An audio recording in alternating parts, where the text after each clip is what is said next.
My name is Sydney Mitchell, and at 11 years old, I learned that food was a luxury. That July, my parents announced they were going to Europe for a month: Paris, Rome, Santorini. They placed two $10 bills and a credit card on the kitchen table, told me it was for emergencies, then dragged their suitcases out the door without looking back. I didn't know the card had never been activated. I also didn't know that 30 days later, when they returned and threw a party to show off their European vacation photos to 40 guests, the police would walk into our living room. But that's the ending. Let me tell you how it started. From the day they left, and the door closed behind me. The Mitchell family lived in a 2-story house in suburban Denver. The front lawn was perfectly trimmed. 2 cars sat in the garage, a white SUV for Mom, a black sedan for Dad. Everything was beautiful. Everything was in its place. My mother, Diane Mitchell, had 12,000 followers on Instagram.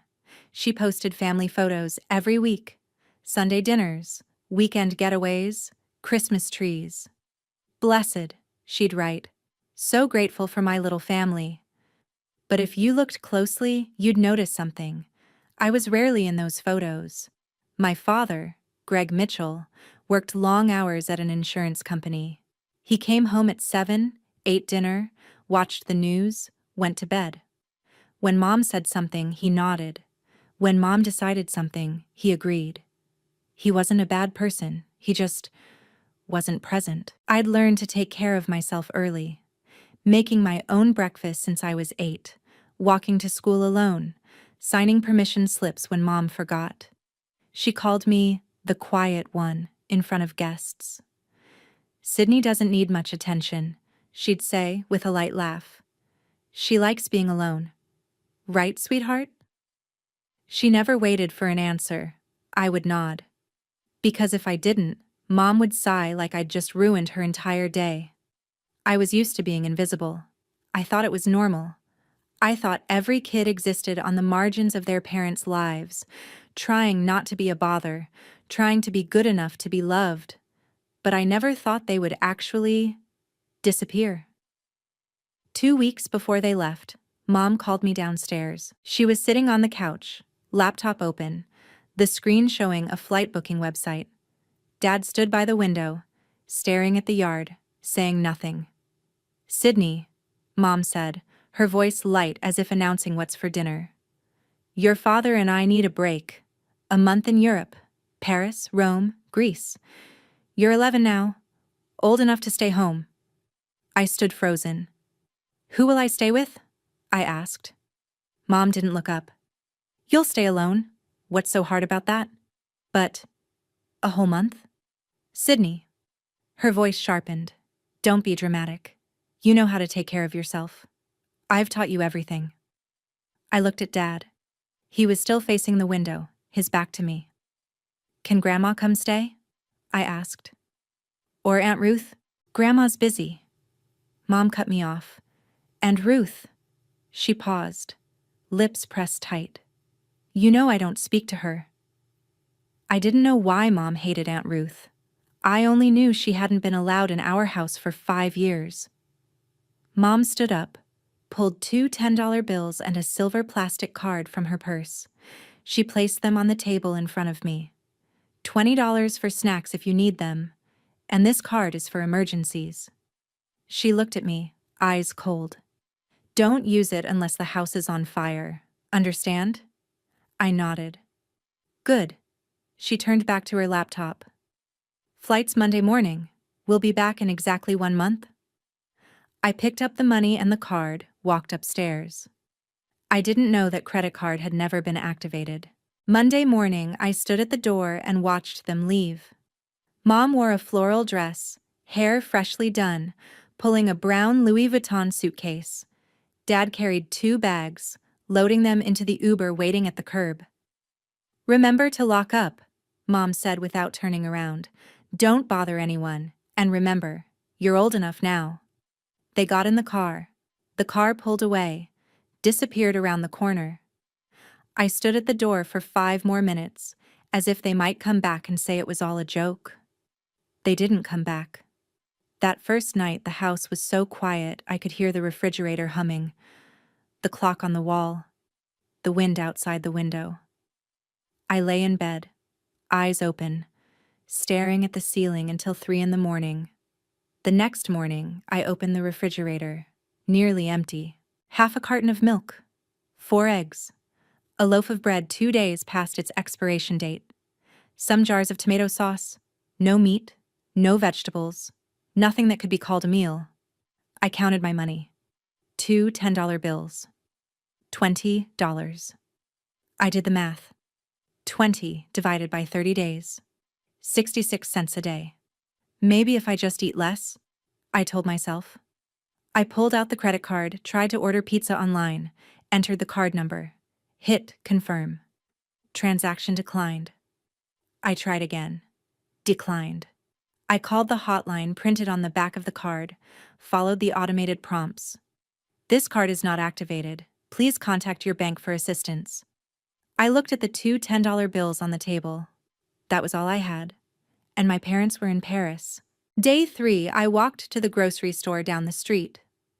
I stood in the aisle, calculating every cent. Ramen noodles, 79 cents a pack. White bread, $1.29. Peanut butter, $2.99. I bought 6 packs of ramen and a loaf of bread with my first $10. Got back $2.62 in change. The cashier looked at me. Shopping alone, sweetie? My mom's waiting in the car, I lied. Back home, I rationed the ramen. 1 pack split into 2 meals. Half a pack with hot water for breakfast, the other half for dinner. Day 5, I tried calling Mom. 3 rings. 4. 5. Hello? Her voice, distant, music playing in the background. Mom, the credit card doesn't work. I don't have money for food. Sydney, she sighed. You're being dramatic again. You have $20. You can eat less. I'm at a restaurant. Stop calling. But Mom...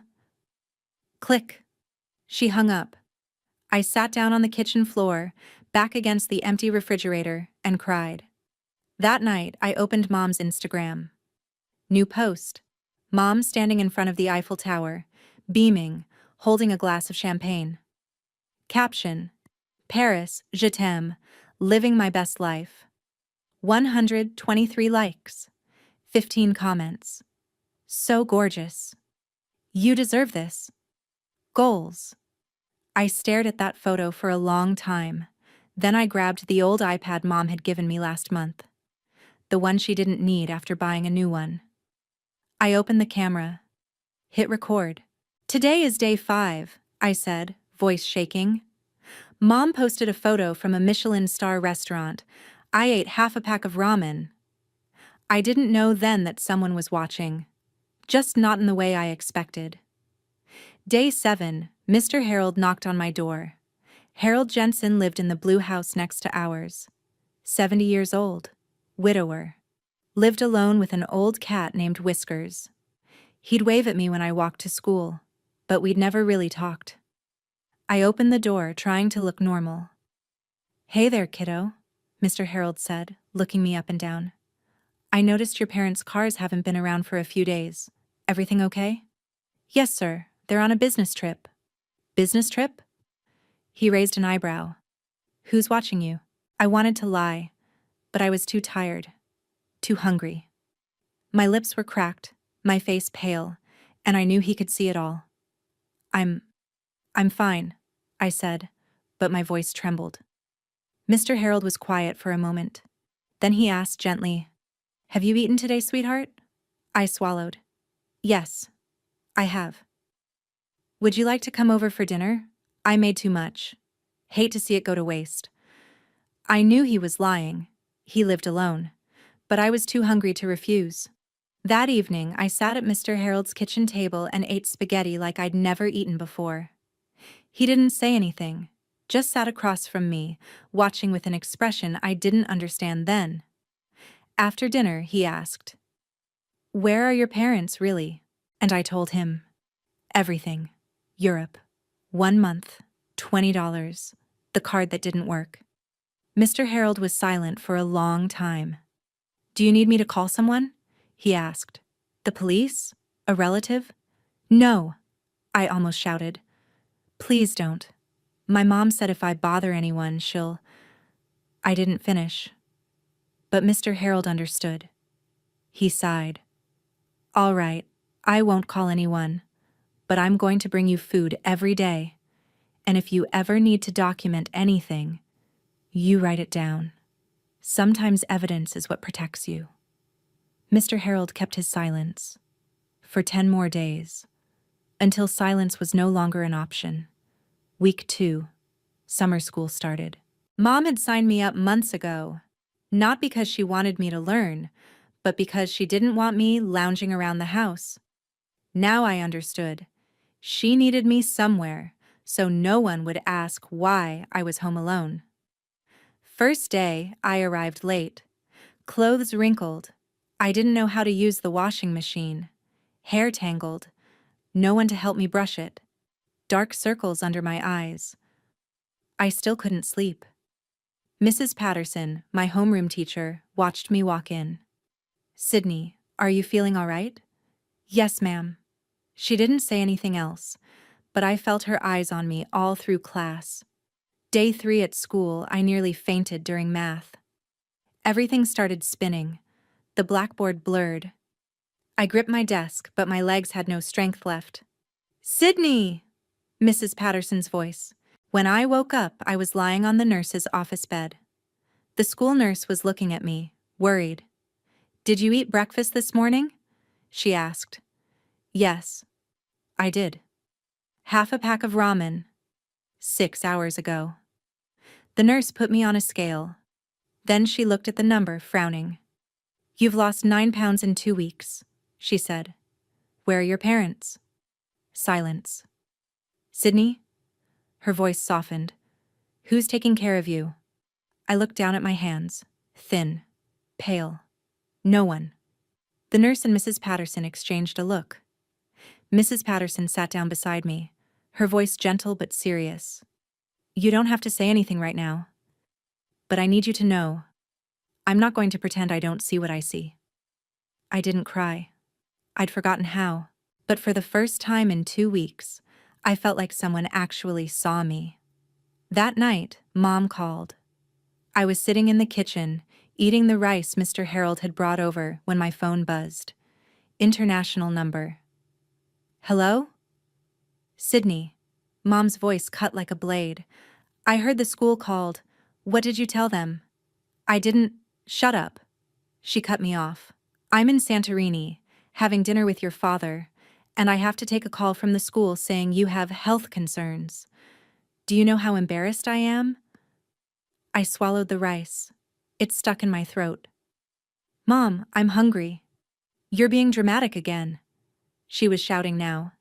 You have $20. You have food in the refrigerator. You have everything. And you still find ways to bother me? The credit card doesn't work. Then don't use it, I told you. Emergencies only, house on fire only. I went silent. Sydney, listen to me. Her voice dropped, colder now. If you tell anyone anything, the school, the neighbors, anyone, I will send you to boarding school when I get back. You won't live at home anymore. You won't see anyone you know. Understand? Silence. Sydney, understand? Yes. Good. I heard Dad say something in the background, but he didn't take the phone. Didn't ask if I was okay. Don't call again. I'm trying to relax. Click. I set the phone down. My hands were shaking. I opened Mom's Instagram. New photo. Mom and Dad in front of a Santorini sunset, smiling radiantly. Caption. Sunset dinner with my love. I grabbed the iPad, hit record. Mom just called, I said, my voice no longer shaking, just hollow. She threatened to send me to boarding school if I tell anyone. She said I'm being dramatic. I paused, looking straight into the camera. I'm not being dramatic. I'm starving. And she doesn't care. That night, I decided, if no one would believe me, I would have evidence that would make them believe. From day 18, I recorded videos systematically. Every morning, I woke up, grabbed the iPad, and started filming. Day 18. I opened the refrigerator, pointing the camera inside. 2 eggs left, half a loaf of bread. Ran out of milk yesterday. I filmed the bathroom scale. 84 pounds, down another pound from last week. I screenshot Mom's emails. Stop bothering me, I'm on vacation. And read them aloud on camera. I kept a written journal too, each page clearly marked. Date, meals, how I felt. Day 19. Ate 1 egg and half a pack of ramen. Mom posted a photo eating oysters in Monaco. Comment, living the dream. I'm living a nightmare.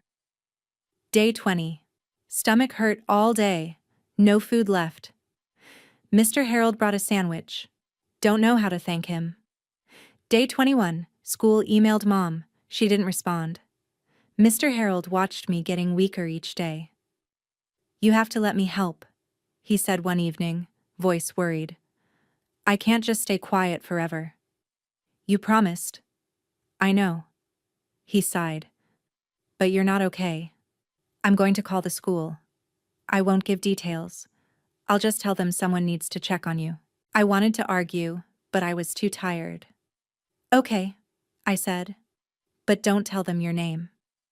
The next morning, Mrs. Patterson received an anonymous call. A concerned neighbor, a student named Sydney Mitchell, needed checking on. She looked at the notes she'd been keeping. Dates, symptoms, what I'd said. Everything she'd observed over the past 2 weeks. She knew she was a mandatory reporter. And she knew she couldn't stay silent any longer. Day 20, I received an email from the school. We need to speak with your parents. If we cannot reach them within 48 hours, we will be required to notify the authorities. The principal called Mom on the international emergency number. I wasn't there for that call.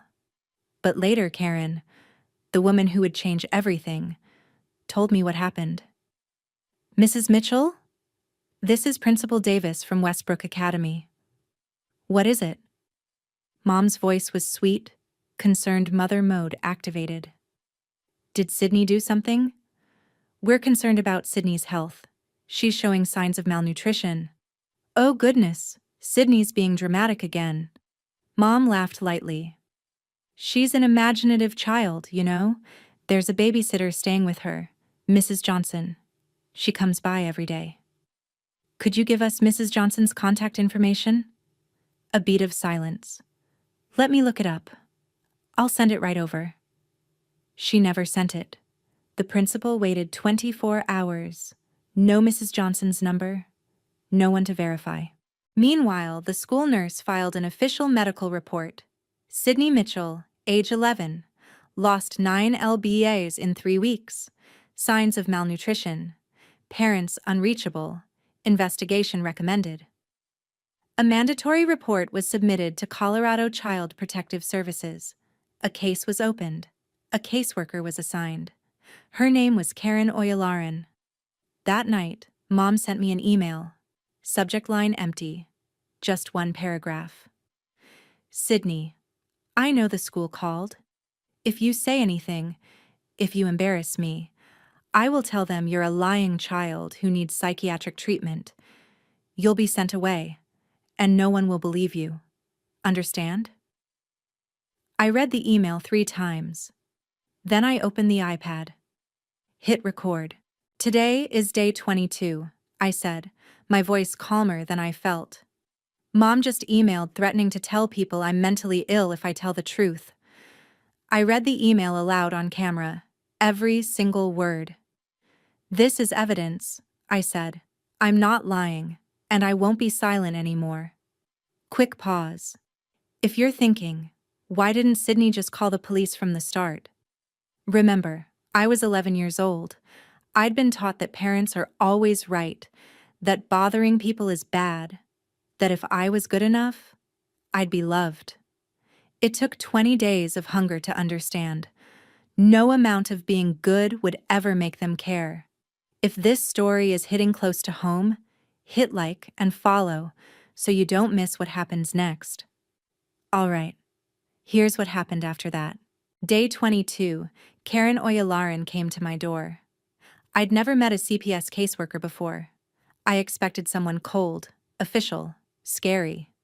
Karen wasn't any of those things. She was a black woman in her 40s, wearing a simple blazer and kind eyes. She smiled when I opened the door. Hi, Sydney. My name is Karen.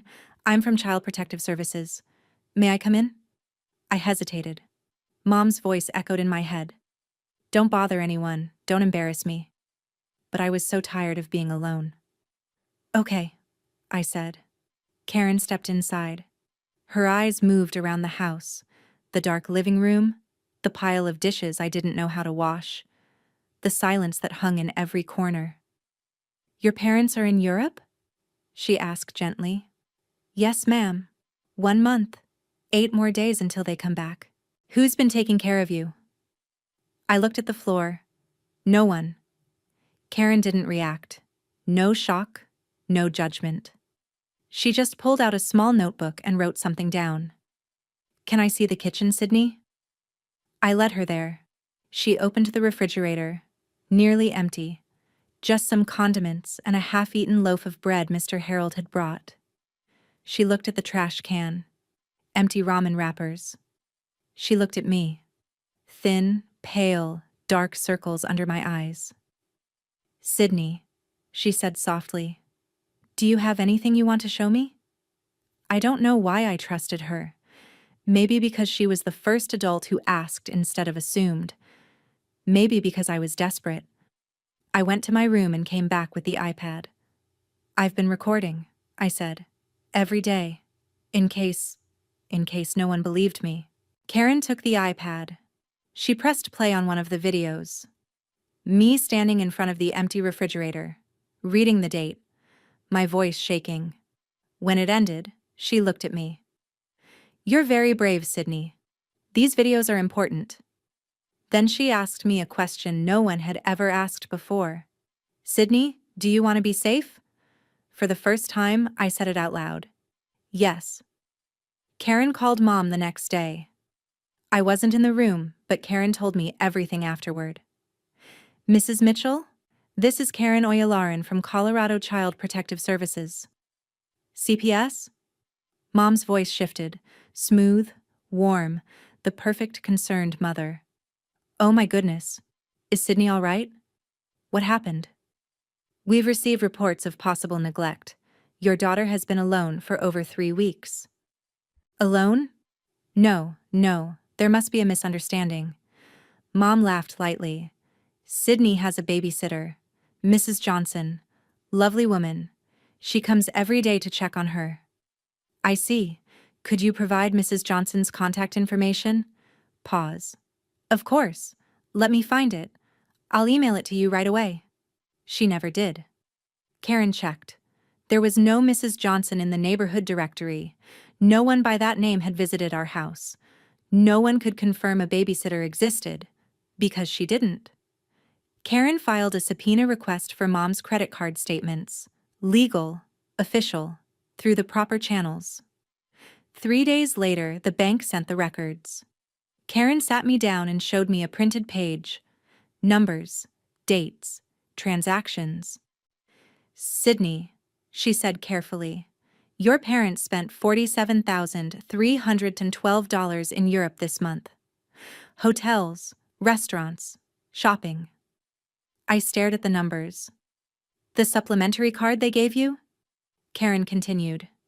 It was never activated. Not a single transaction. Because it couldn't be used. I knew. I'd always known. But seeing it written on paper, official, undeniable, was different.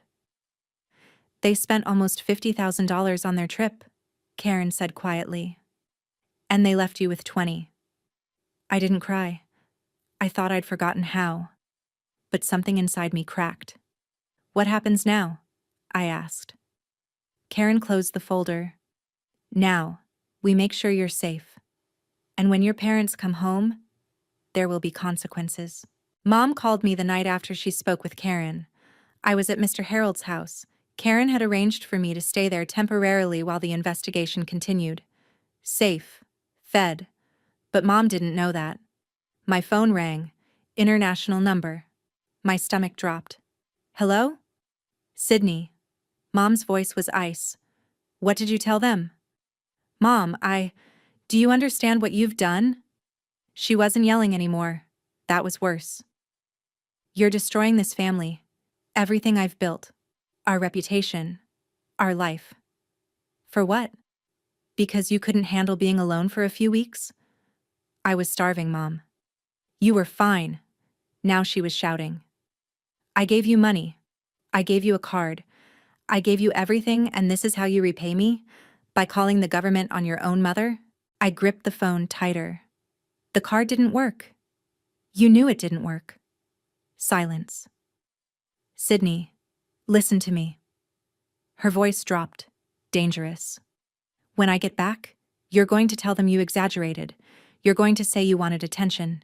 You're going to fix this. Something shifted in me. Something that had been bending for 11 years finally stopped. No. Excuse me? I said no. My voice was steady. I'm not lying for you. I have videos, Mom. The empty refrigerator. My weight dropping. Your emails threatening me. Everything. Long pause. What videos? I recorded every day. The food I didn't have. The scale. Your Instagram posts from Monaco while I ate half a pack of ramen. All of it. Mom's breath caught. You're lying. I'm not. And I'm done protecting you. She hung up. I sat in Mr. Harold's kitchen, hands trembling, but not from fear anymore. 3 days later, Mom posted on Facebook. Coming home to my baby girl. Can't wait to throw a party and share our amazing trip with everyone. 40 people RSVP'd, and I knew that party would be where everything ended. The day before my parents returned, Karen came to Mr. Harold's house. She sat across from me at the kitchen table, folder in hand, face serious but kind. Sydney, I want you to know what's going to happen. I nodded, gripping my glass of water. We have enough evidence. The videos you recorded, the medical reports from school, the credit card statements, your mother's emails. She paused. When your parents return, there will be legal action. Legal action? They'll be charged with child endangerment. It's a felony in Colorado. Karen's voice was gentle but firm. The police will be involved. I swallowed. Will they go to jail? That depends on a lot of things. But at minimum, they'll be arrested and processed. And Sydney, you won't be going back to live with them. Not right now. I should have felt something. Relief, fear, anger. Instead, I just felt empty. When? I asked. Tomorrow? When they're home? Karen hesitated. Sydney, your mother is planning a party. A welcome home party, 40 guests. I knew. I'd seen the Facebook post. We've decided to execute the warrant at the party, Karen continued. Not to humiliate them, but because we know they'll be home, there will be witnesses for safety, and... She looked at me carefully. Sometimes, the truth needs to be seen. That night, I couldn't sleep. Mom was at the airport right now, probably complaining about the long flight, probably already planning her outfit for the party, probably thinking about the Instagram caption she'd write. She had no idea what was waiting for her. I looked out Mr. Harold's window at the street. Quiet. Dark. 2 police cars would be parked around the corner tomorrow. The day my parents came back, the Denver sky was perfectly clear. 40 guests were on their way, and so was the truth. The welcome home party started at 5 o'clock. From Mr. Harold's living room window, I watched cars pull up to my house, one after another. Neighbors, Mom's coworkers, friends from her book club, people who had liked her Instagram posts, people who believed in the perfect family. Through our front window, I could see the decorations, balloons, a banner that said, "Welcome home," a slideshow playing on the TV, photos from Europe probably. Mom stood in the living room, wearing a new dress she'd bought in Milan. Hair freshly done, smile radiant, working the room like she was born for it. "Diane, you look amazing. Tell us everything about the trip. We missed you so much." I watched her hug guests, laugh, gesture toward the slideshow, the Eiffel Tower, the Colosseum, Santorini sunsets, every photo a performance, every smile a lie. One guest asked something.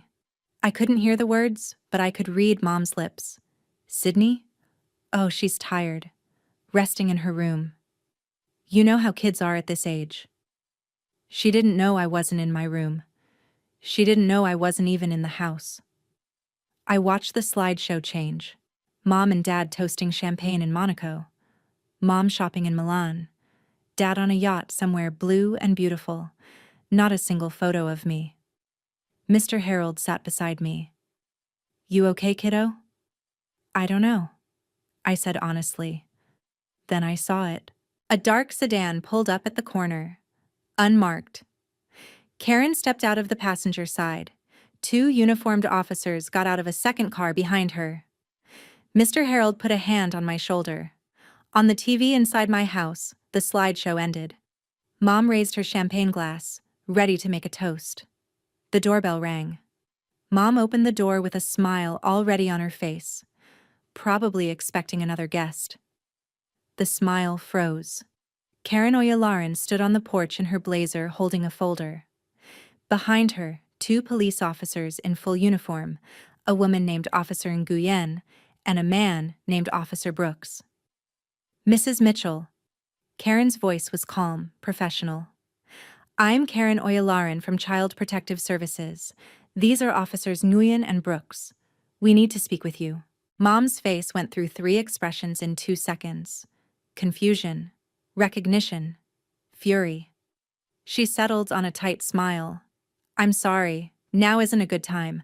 I'm hosting—" "Ma'am, this concerns the safety of your daughter." Behind Mom, the room had gone quiet.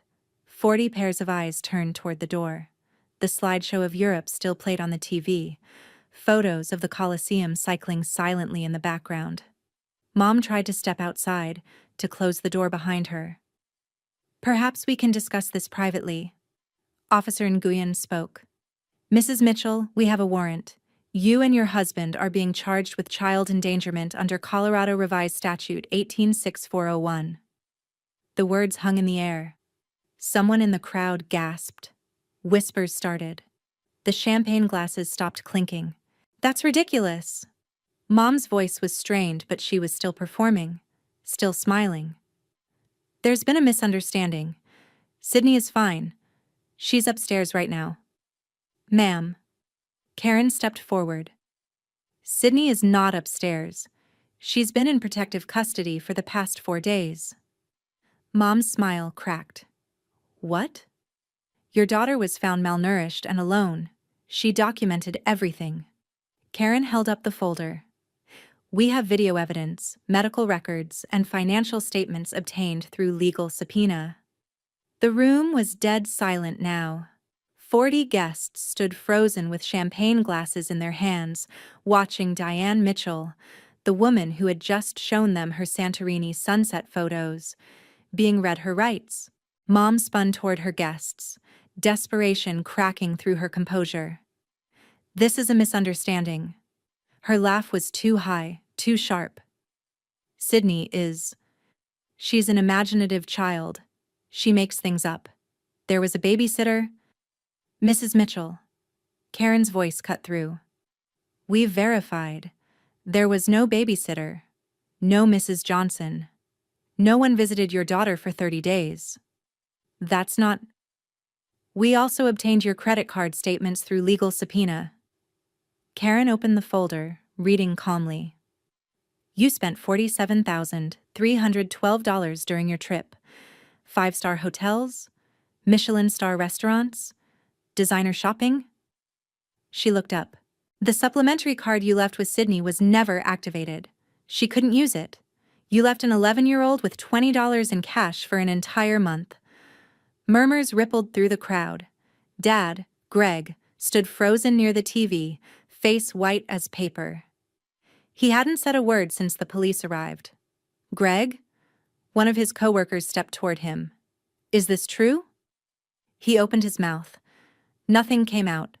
A woman in the back, Mrs. Patterson, my teacher, who had been invited because she was a neighbor, stepped forward. "I'm Sydney's teacher," she said, voice steady. "I'm the one who filed the mandatory report. I watched that child come to school hungry, exhausted, wearing the same clothes for days. What you're hearing is an exaggeration. It's what happened." Mom turned on her. "You? You did this?" "No, Mrs. Mitchell." Mrs. Patterson didn't flinch. "You did this." The room went silent. Then Officer Nguyen stepped forward with handcuffs. "You have the right to remain silent. Anything you say can and will be used against you in a court of law?" Mom's legs buckled. "No. No, wait, this can't." Karen looked at Officer Brooks and nodded. "Play it." On the TV, the slideshow disappeared. A video took its place. My face. My voice. Today is day 15. The refrigerator has 1 egg and expired milk. I have $3 left. Mom is in Monaco. My voice filled the living room. On the TV screen, I stood in front of our refrigerator. The same refrigerator these guests had walked past to get their champagne. I opened it on camera. Nearly empty. A single egg. A carton of milk with an expiration date that had passed. "Today is day 15, Video Me said, voice thin and tired. "I don't know how much longer I can do this." The camera showed the bathroom scale, 83 pounds, down from 92 when my parents left. Mom posted a photo from Monaco today. She's eating at a restaurant that costs $300 a plate. My voice cracked. I ate half a pack of ramen, it was the last one. Someone in the crowd, a woman in a blue dress, covered her mouth. The video changed. Day 18. I was reading Mom's email aloud. "Is, stop being dramatic, Sydney. You have everything you need. Don't call me again." My voice was hollow. She wrote this while I was hungry enough to feel dizzy. Another video. Day 22. The email where Mom threatened to call me mentally ill. I watched the room from Mr. Harold's window. I couldn't hear the video from here, but I could see the guests' faces. Horror, disgust, disbelief. Mom was screaming now. "Turn it off! She's lying! She's—" "Mrs. Mitchell." Karen's voice was steady. "These videos were recorded by your daughter on the iPad you gave her. They are date-stamped. They match the medical records from her school. They are evidence." Mrs. Patterson spoke again, addressing the room. "I saw Sydney at school. The weight loss, the exhaustion, the unwashed clothes, it all matches what you're seeing." Mom looked around wildly, at her co-workers, her neighbors, her book club friends. No one would meet her eyes. Even Dad had stepped back from her. I watched my mother standing alone in a room full of people who finally saw the truth. I knew the exact moment it hit her. Mom's face went through every stage: denial, bargaining, rage, before settling on something I'd never seen from her before. Fear. She looked at the screen where my video was still playing. She looked at the 40 guests, their champagne glasses now lowered, their faces stony. She looked at the police officers with handcuffs ready, and then she said the words I'll never forget. The words from the beginning of this story. "No." Her voice was a whisper at first, then louder. "No, no, this can't be happening." But it was. Dad tried to speak. "Diane, maybe we should—" "Shut up." She spun on him, mascara starting to run. "This is your fault. You never paid attention to her. You never—" "My fault." Dad's voice cracked. "This trip was your idea. You said she'd be fine. You said—" "I said she was old enough. She's 11. She should be able to— To what?" The voice came from the back of the room. An older woman stepped forward. Martha Keller. She'd known Mom for years, sold her home insurance, attended her dinner parties, commented "gorgeous" on every Instagram post. Mrs. Keller's face was hard now. To what, Diane? Starve? Feed herself on $20 for a month while you ate oysters in Monaco? She shook her head slowly. I've known you for 15 years. I thought I knew who you were. Mom's mouth opened, closed. No words came out. For the first time in her life, Diane Mitchell had no performance left to give. Officer Nguyen stepped forward. Ma'am, sir, you need to come with us now. Mom looked around one more time, searching for an ally, a defender, anyone. The room looked back at her with 40 pairs of eyes that had finally stopped believing. No one moved. No one spoke. No one saved her. They walked my parents out the front door in handcuffs. Not dragged, not screaming. Just walked. Mom's face was blank, like she'd left her body somewhere between the living room and the porch. Dad kept his head down, unable to look at anyone. The guests parted to let them through. No one said goodbye. No one offered support. No one stepped forward to say, there must be a mistake. Outside, neighbors had started gathering on their porches. Word travels fast in suburbs. Mrs. Chen from across the street. The Petersons from the corner.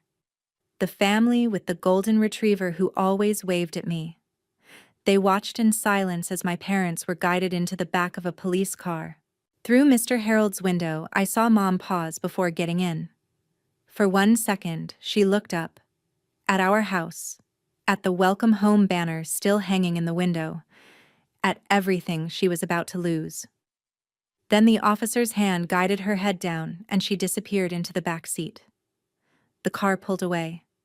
I kept watching until the red taillights vanished around the corner. Mr. Harold stood beside me. He didn't say anything. Just put a hand on my shoulder. Back at my house, the party was over. Guests were leaving quickly, quietly, heads down. No one wanted to be associated with what they'd just witnessed. The champagne sat untouched. The slideshow had been turned off. The welcome home banner fluttered in the breeze from the open door. Karen appeared on Mr. Harold's porch a few minutes later. She knocked softly. Sydney? She stepped inside. How are you feeling? I thought about it. I can breathe, I said finally. For the first time in a month, I can actually breathe. Karen nodded. That's a start. Outside, the streetlights flickered on. The police cars were gone. The neighbors had gone back inside. And I was still here.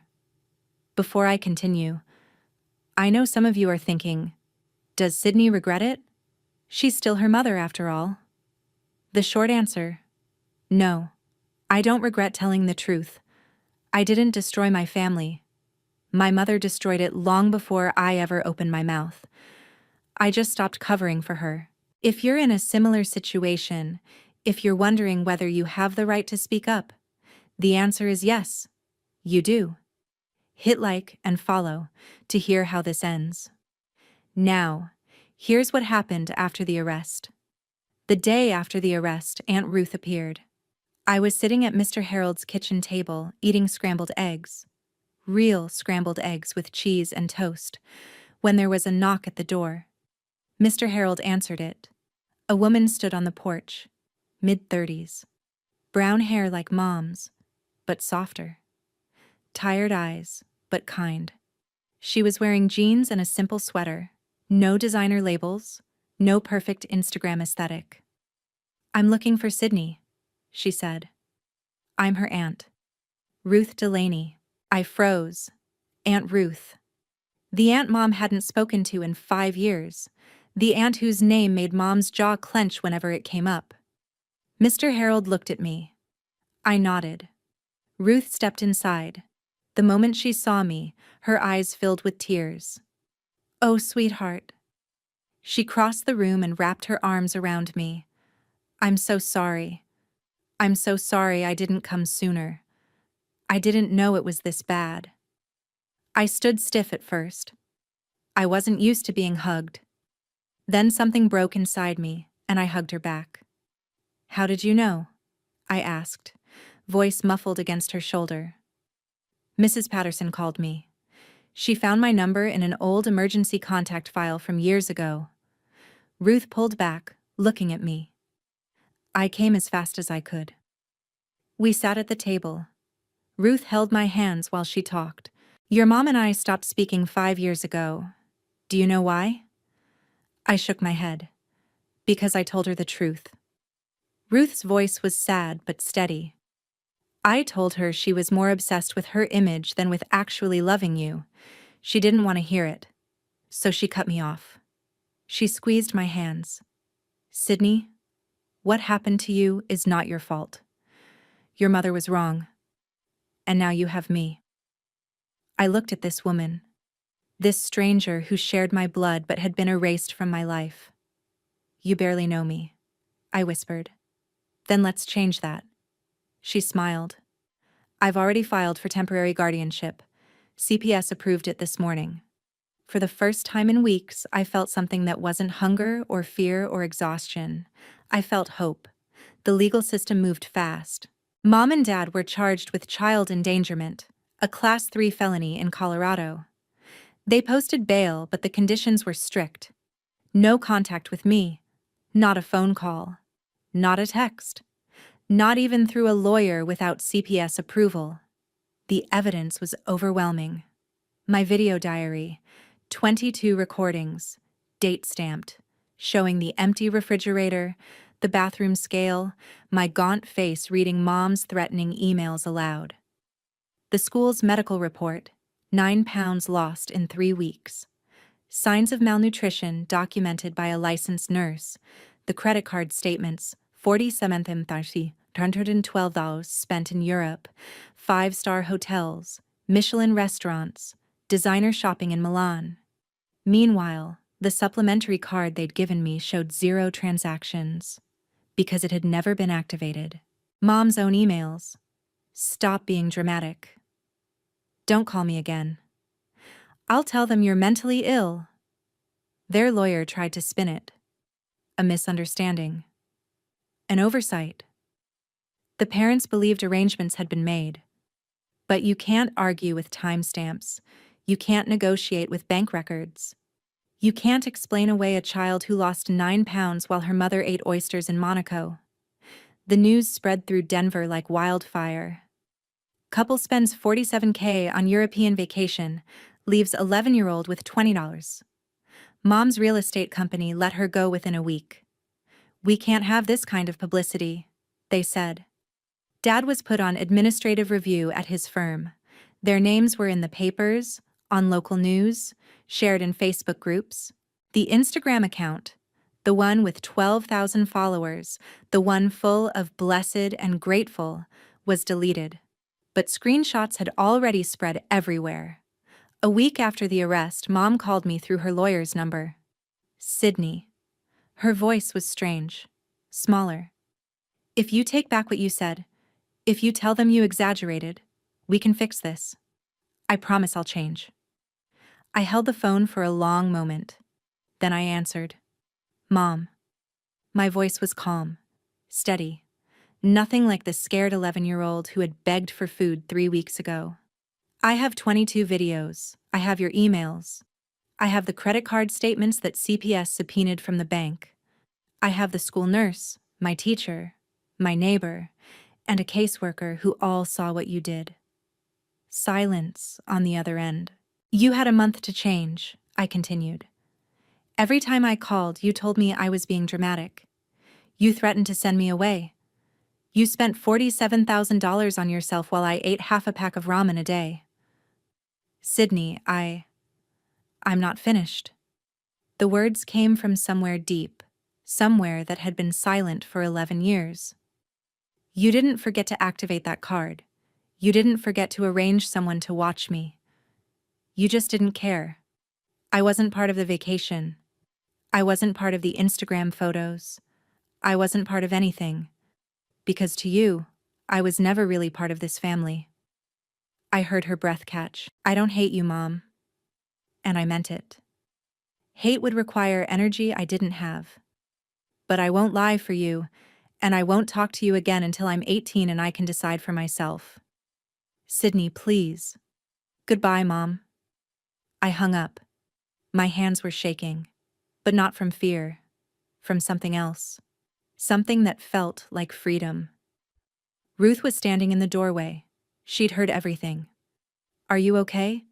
She asked softly. I thought about it. I think so. I looked at the phone in my hand. I think I just said everything I needed to say. Ruth crossed the room and hugged me. I'm proud of you, she whispered. That was the hardest thing, and you did it. I didn't cry, but I held on tight. That was the last time I heard my mother's voice for 7 years. 6 months later, we went to court. I wasn't there. Ruth and Karen agreed it would be better for me to stay home, to hear the result afterward rather than watch my parents stand before a judge. But Karen told me everything. Mom and Dad took a plea deal to avoid a trial. Their lawyer had advised them. The evidence was too strong, the public sentiment too damning. A trial would only make it worse. The sentence, 2 years probation, 200 hours of community service, and a permanent mark on their records. Child endangerment, a felony conviction that would follow them forever. But that wasn't the real punishment. The judge revoked their parental rights, permanently. Parents have a sacred duty to protect their children, the judge said, according to Karen. You chose a luxury vacation over your daughter's safety. You left an 11-year-old alone for 30 days with $20 and a credit card you knew didn't work. This court cannot, in good conscience, return this child to your care.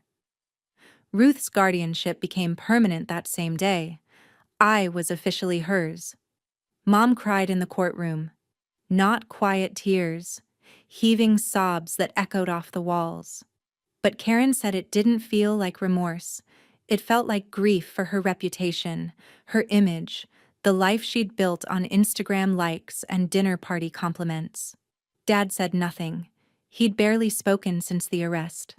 Just a hollow man in a suit, watching everything collapse. After the hearing, Karen came to Ruth's apartment with paperwork. It's done, she said. You're safe now, Sydney. Legally, permanently safe. She handed me an envelope. Your mother wrote you a letter. She asked the judge to pass it along. Karen paused. You don't have to read it. Not now. Not ever, if you don't want to. I took the envelope. It was heavy in my hands. I'll decide later, I said. I put the letter in my desk drawer. It stayed there for 7 years. Life with Aunt Ruth was different. She lived in a small apartment in Boulder. No 2-story house, no perfectly trimmed lawn, no Instagram-worthy aesthetic. Just 2 bedrooms, a kitchen with mismatched plates, and a couch that had seen better days. It was the warmest place I'd ever lived. This is your room, Ruth said on my first day, opening a door to a small space with a twin bed and an empty bookshelf. I know it's not much, but we can decorate it however you want. Your choice. My choice. I'd never been asked what I wanted. We ate dinner together every night. Not fancy dinners, sometimes just pasta with jarred sauce or grilled cheese and tomato soup. But Ruth sat across from me, asked about my day, actually listened to the answers. I'm not perfect, Sydney, she told me one evening. I'll make mistakes. But I promise you 2 things. I'll always be here, and I'll always listen. I didn't know what to do with that promise.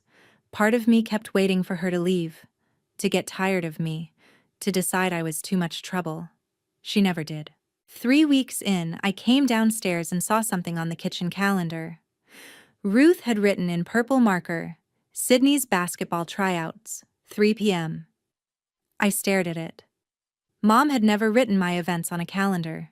She'd never known when tryouts were, or recitals, or parent-teacher conferences. Half the time, she forgot to pick me up. You remembered, I said. Ruth looked up from her coffee. Of course I did. I want to be there, if that's okay with you. Something cracked open in my chest. "Yeah," I whispered. "That's okay." She smiled, and for the first time, I let myself believe that this was real, that she wasn't going to disappear.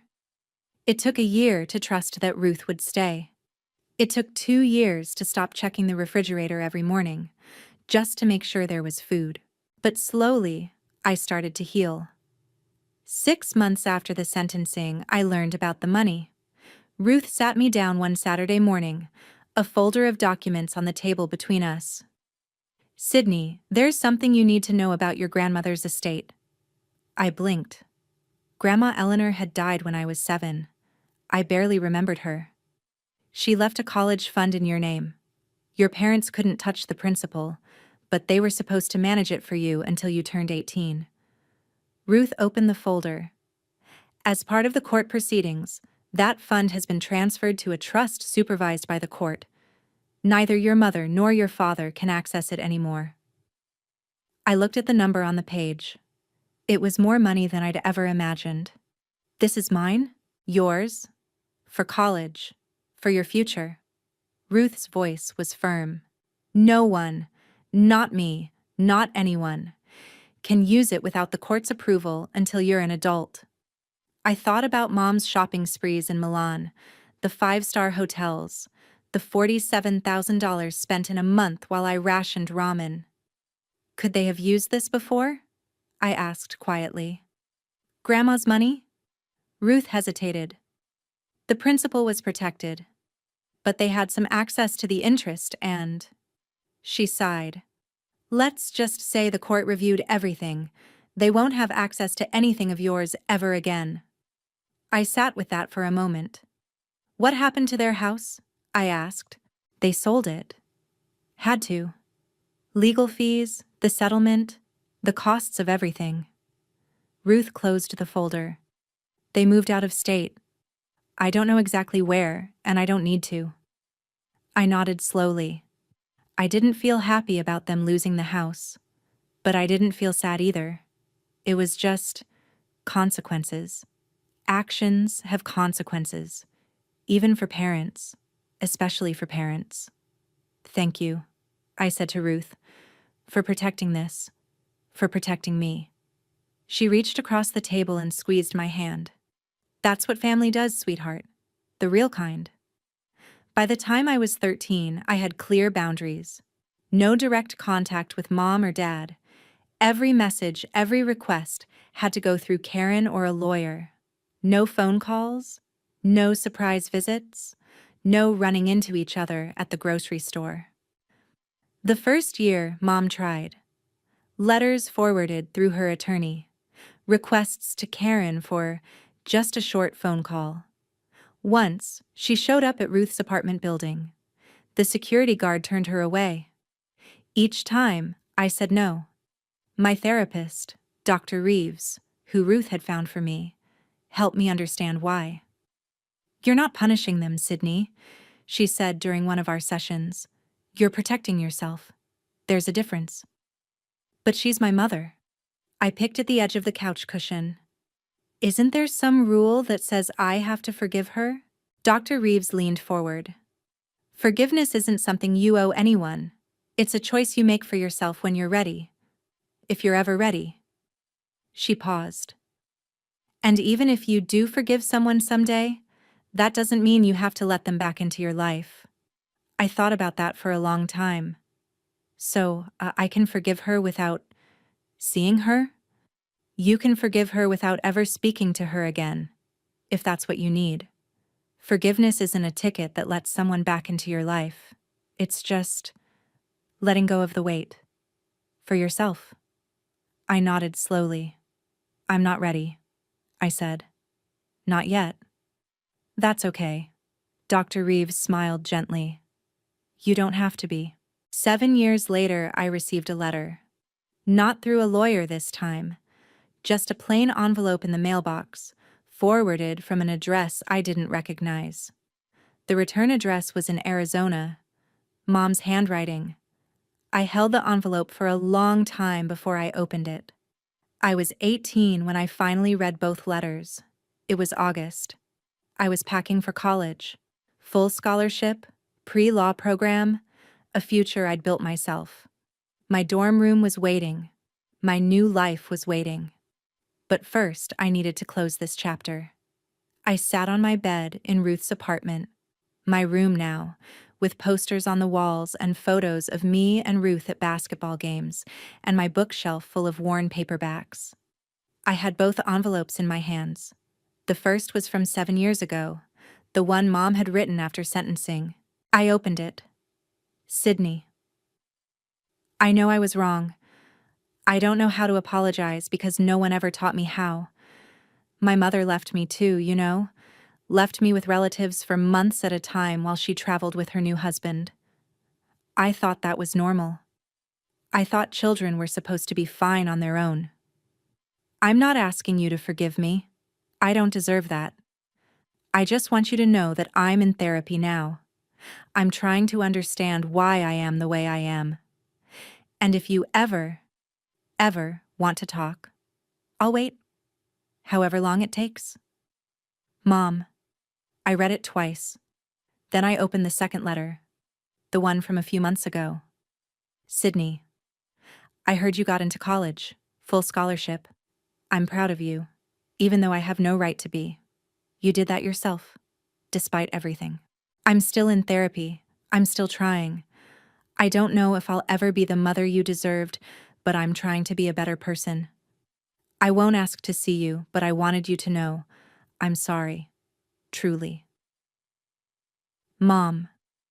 I put both letters down. Ruth appeared in my doorway. You okay, kiddo? I thought about it. I don't know if I believe her, I said honestly. I don't know if she really changed.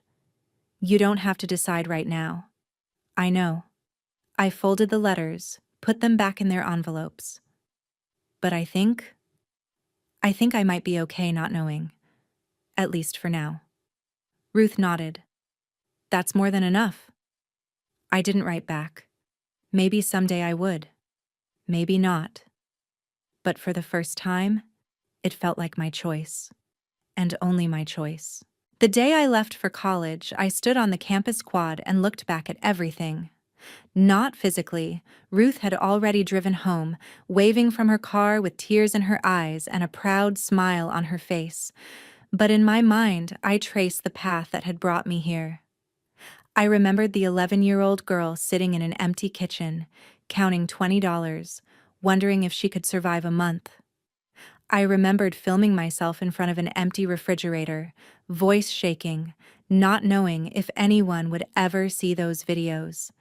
I remembered Karen asking, "Do you want to be safe?" and realizing it was the first time anyone had given me a choice. I remembered Ruth showing up at Mr. Harold's door, a stranger who became family. I remembered standing in that kitchen, phone in hand, telling my mother, "I won't lie for you. 7 years. 7 years since that summer." And here I was, healthy, educated, whole. Not because someone rescued me, because I rescued myself. I'd been taught that speaking up was betrayal, that silence was loyalty, that good children didn't cause trouble. It took starving alone in my own house to understand the truth. Silence doesn't protect you. It only protects the people who hurt you. I looked around the quad, students laughing, carrying boxes, starting new chapters. My chapter. My life. I pulled out my phone and texted Ruth. "Made it. Room's nice. Thank you for everything." She replied instantly, "So proud of you. Always." I smiled. Someone behind me asked directions to the library, a girl about my age, looking lost. I pointed her the right way, and we ended up walking together, talking about majors and hometowns and hope. The past didn't disappear. It never would. But it didn't own me anymore. People ask me sometimes, if you could go back, would you do anything differently? The answer is always the same. No. I don't regret telling the truth. I don't regret the videos, the reports, the day the police walked into my mother's perfect party. I don't regret standing in that kitchen and telling her I wouldn't lie. The only thing I regret is that I had to wait until I was starving to understand that I deserved better. If you're listening to this and you recognize something, if you grew up invisible, if you were the scapegoat, if you learned to shrink yourself to fit someone else's comfort, I want you to know, speaking up is not betrayal. Setting boundaries is not cruelty. You are allowed to protect yourself, even from the people who were supposed to protect you. My mother left me with $20 and a card that didn't work. She thought I would be too scared, too obedient, too desperate for her love to ever speak up. She was wrong. I survived that month. I documented every day. I let the truth speak for itself. And when the consequences came, when she stood in her own living room, surrounded by her perfect guests, watching her perfect image shatter, that wasn't revenge. It was just reality catching up. Family isn't about blood. It's about who shows up. Ruth showed up. Mr. Harold showed up. Mrs. Patterson and Karen showed up. The people who love you will never ask you to starve for them. My parents left me with $20 and a locked credit card. But I walked away with something they could never give me: the truth, my boundaries, and a life that belongs to me. And that is the only happy ending I need. Thank you for staying until the end. If my story reached you, if you've ever felt invisible in your own family, if you've ever wondered whether you had the right to speak up, I hope you know now. You do. You always did. Don't forget to like, subscribe, and hit that notification bell so you don't miss stories like this. Check the description for the next video, another story about truth, boundaries, and finding your way out. See you in the next one.